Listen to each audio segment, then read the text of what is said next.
This is Wandering Lynn, and this is my Reading Rush 2020 wrap up. If you're not familiar with Reading Rush, it is a week-long readathon for book lovers around the world. It started back in 2013 as a booktubeathon. Last year, they introduced the website. I'm not a booktubeathon person, so the website works really well for me.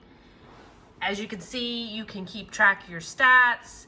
You get badges for different challenges you read. You can communicate with friends, message, there's forums, you can have a network, all sorts of functionality on the website.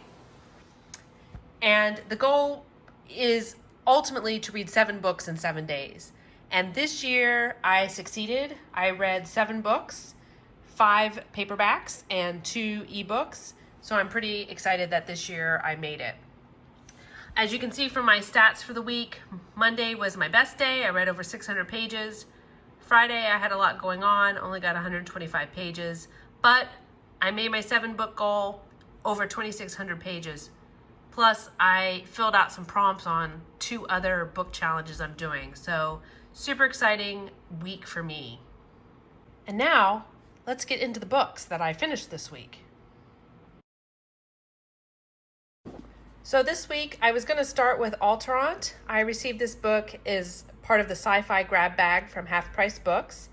But when I started it, I realized this was actually book 2 in the series. I like to read series in order, so I downloaded the ebook on my Kindle. Blood Trinity is the first book, and then followed it up with Alterant. Although I really like the premise of this book, overall I think it failed in execution. I have a much more detailed review on Goodreads that I'll put in the links below. The second book I read this week is The Dark Heart. This is a true crime nonfiction story written by a Swedish journalist. The original story is in Swedish and it was a translation. It is available if you have Kindle Unlimited. You can check it out through Kindle Unlimited. Overall, it was okay. It's not my genre, so maybe that's part of it. I thought the story jumped around in time a little bit too much, and I also felt that they added a lot of extra stuff just to make it a book instead of a really long newspaper article. So it wasn't my cup of tea, but it was different, and it met a couple prompts on another reading challenge I'm doing. Next up on my list was Aru Shah and the End of Time by Rushan. This is part of Rick Riordan Presents series. He has partnered with Disney and Hyperion to develop underrepresented cultures and authors. And this book, as you might guess, focuses on Hindu mythology. I know very little about Hindu mythology, so this was really interesting to me. I thought it was very well written. As you can see, it's quite a chunky book for a young reader. And I really liked it. I'm definitely going to read the next book in these series. Was The House with a Clock in Its Walls by John Bellairs. This book was written in 1973. It has been recently made into a movie. Again, this fit another prompt and another reading challenge. So that's why I read it, because I had watched the movie first. I thought I'd give the book a whirl. The book is okay. The clock doesn't really feature until the last fourth of the book, maybe, whereas the movie really focused on the clock. This is a little dark, so I think this would be best for older readers because there is some scary parts akin to maybe some of the later Harry Potter books. So if you have young readers, probably best to wait unless they're very emotionally advanced.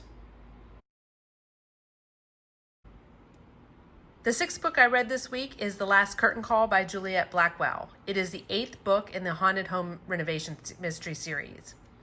While I really like the cover of this book, I was overall disappointed in it. I feel like the main character, Mel, has gotten a little bit stagnant, not a lot of character development. Not sure where this series is going. The best thing about it was Lily Ivory from Ms. Blackwell's Witchcraft Mystery series does make a cameo, as both of these series are set in San Francisco.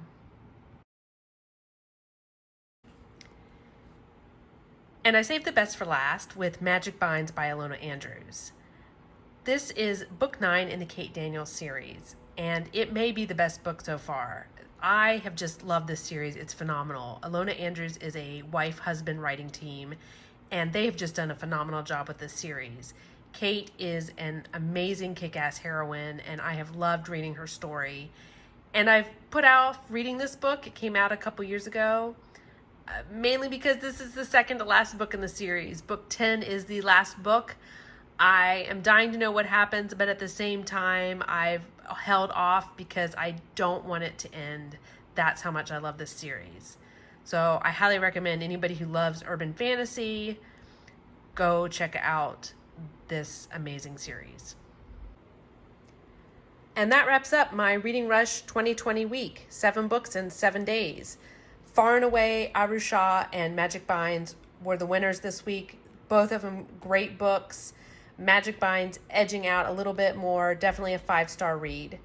I had a great week, and I hope to see you again next year.